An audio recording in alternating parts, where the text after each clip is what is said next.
Hi, let's go another adventure again. Ayan guys, pag nature lover ka, makikita mo dito, panay puno. Ayan, ay kalabaw dyan oh. Ayan, panay mga puno-puno ang makikita mo sa madadaanan.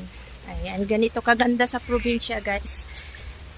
Panay puno yung makikita mo dahil nga nature. Ayan.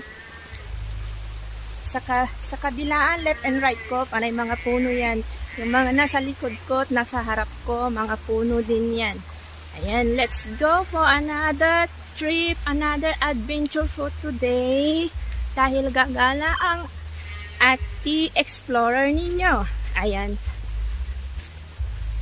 Hello mga ka-province. Let's go for another vlog. Kumusta ang lahat guys? Ayan. We are going to